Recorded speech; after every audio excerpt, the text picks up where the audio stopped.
teman-teman semuanya, perkenalkan nama saya Jessica Kwon Sunyong dari kelas 4A FKM Undip 2021 dengan 3 digit NIM akhir 080. Selamat datang di mata kuliah Manajemen Bencana. Pasti sebagian dari kalian sudah pernah dengarkan apa itu bencana. Bencana merupakan serangkaian peristiwa yang mengganggu dan mengancam jiwa manusia yang bisa disebabkan oleh alam, non-alam maupun manusia itu sendiri. Salah satu jenis bencana yang sering terjadi adalah banjir. Coba Mbak, boleh kasih tahu sedikit tentang kejadian banjir akhir-akhir ini? Hujan deras yang melanda wilayah Jakarta dan Tangerang sejak Jumat pagi membuat lalu lintas di Jalan Raya Joglo yang merupakan jalan alternatif penghubung Tangerang dan Jakarta Barat tergenang banjir setinggi kurang lebih 70 cm. Hujan deras yang mengguyur Jakarta sejak Minggu sore mengakibatkan banjir. Di Jakarta Selatan, ruas Jalan Kemang Utara terendam banjir. Nah, banjir ini memang sudah cukup sering terjadi ya di Indonesia, karena memang dilihat dari topografi daratan Indonesia yang rendah, berbentuk cekungan, dan sebagian besar wilayahnya adalah lautan. Banjir ini seharusnya menjadi perhatian serius bagi seluruh pihak, baik masyarakat maupun pemerintah, karena dampak yang ditimbulkan sangat merugikan para korban. Seperti 1. Kesulitan air bersih. Keterbatasan air bersih pasti ditemukan dalam kondisi banjir, baik untuk minum atau kebutuhan sehari-hari lainnya. Karena itu, air isi ulang sangat dibutuhkan untuk air minum dan mandi. 2. Menimbulkan kerugian ekonomi. Banjir mengakibatkan kerusakan rumah dan isi barang dalam rumah, bahkan kehilangan barang-barang berharga lainnya. Selain itu, para korban juga akan sulit untuk bekerja selama banjir terjadi. Musibah ini menimbulkan kerugian kepada masyarakat korban dari sisi ekonomi juga. Untuk beberapa daerah yang terdampak besar terhadap banjir ini, akan berdampak juga kepada penghambatan laju perputaran roda ekonomi suatu daerah, karena masyarakat setempat sangat bergantung dengan hasil alam di daerah tersebut. Ketiga, menimbulkan masalah kesehatan. Air kotor, kekurangan air bersih, dan banyaknya genangan air sudah pasti menimbulkan masalah kesehatan. Dan berikutnya akan menimbulkan penyebaran wabah penyakit. Penyakit yang timbul pada kawasan yang terkena banjir ini rentan menyerang anak-anak dan kaum lanjut usia. Hal ini terjadi karena perilaku hidup sehat dan bersih atau PHBS yang tidak dilaksanakan dengan baik dan benar.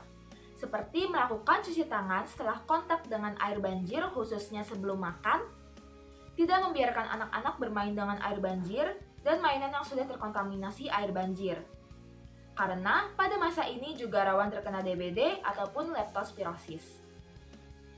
Yang keempat, melumpuhkan aktivitas masyarakat.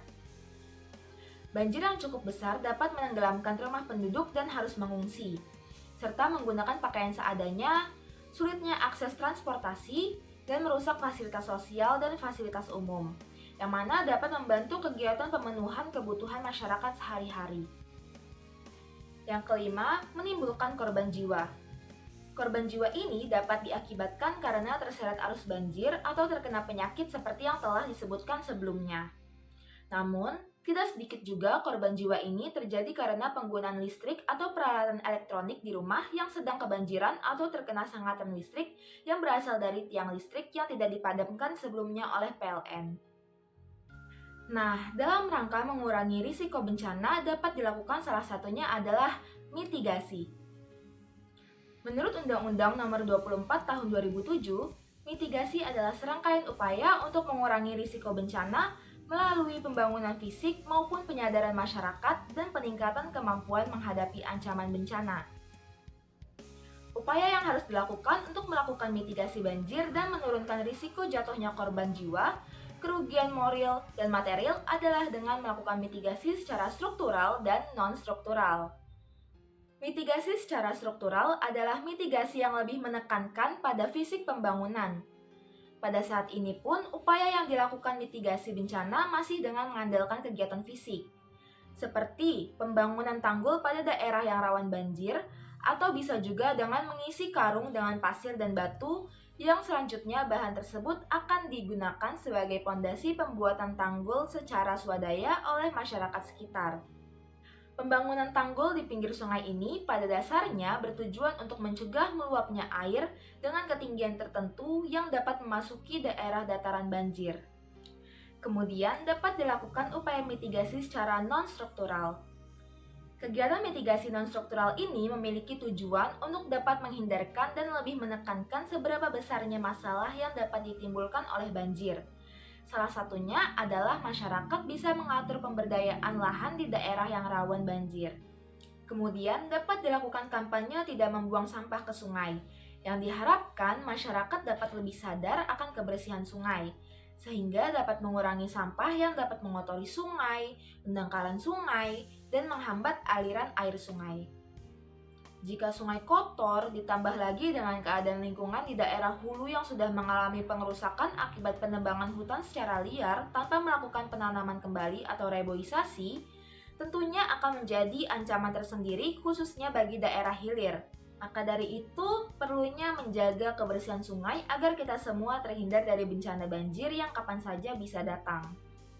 Nah, teman-teman bisa mempause video ini untuk melihat langkah-langkah mitigasi yang dapat dilakukan apabila daerah teman-teman rawan terjadi banjir.